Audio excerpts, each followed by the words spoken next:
Family hatchbacks which have been converted into estates have always had a reputation for being rather dull and boring, but as demand has grown, more effort has gone into making them sleek and stylish without compromising practicality.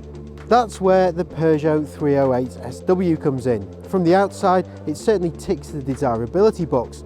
It's more curvaceous than cars like the Ford Focus Estate or Skoda Octavia Estate. The high window line and sloping roofline give it a more premium and sporty demeanour. Even the headlamps and tail lamps have a high quality look.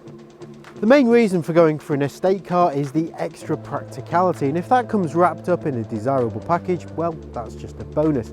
But don't think that the shape of the 308 SW compromises boot space. Far from it. In fact, it's actually got a bigger boot than the BMW 5 Series Touring or an Audi A6 Avant.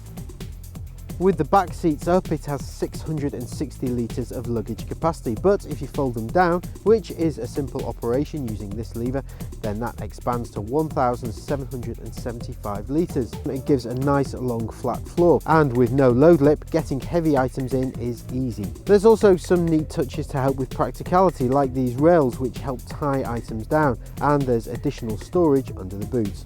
Although there may be a big boot, the cabin isn't quite as well put together or logical to use as some of its rivals. Storage space in the front is a little limited, and the glove box is also a little on the small side. Legroom in the back is a little hampered, and taller passengers will struggle with headroom, especially if you go for the optional panoramic sunroof. The dashboard layout is clutter-free. You get this 9.7-inch touchscreen which operates the sat-nav, climate control, radio and phone settings. The only trouble is it's not very responsive, and it can be very distracting when you want to do just simple operations. The cabin materials are a marked improvement on French cars of old, although they're not quite up to Volkswagen Golf or Skoda Octavia standard, but they're not offensive either. Just a short amount of time behind the wheel and you'll realise that the 308 SW is more geared around comfort than performance and handling. There's a wide range of petrol and diesel engines on offer, but the pick of the range is the 1.6 litre blue HDI 120, which returns an average fuel economy of 88 miles per gallon and emissions of just 85 grams per kilometre of CO2. That makes it road tax exempt.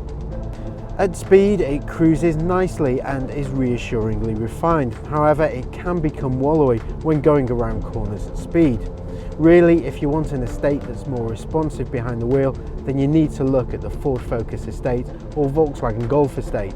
If you prefer petrol, then there are two versions of the 1.2 litre eTHP with either 110 or 130 brake horsepower. The lower powered version does feel a little underpowered though. Both are fine, but the lack of power in the 110 version is noticeable. It will return an official fuel economy of 60 miles per gallon and emissions of just 109 grams per kilometre of CO2.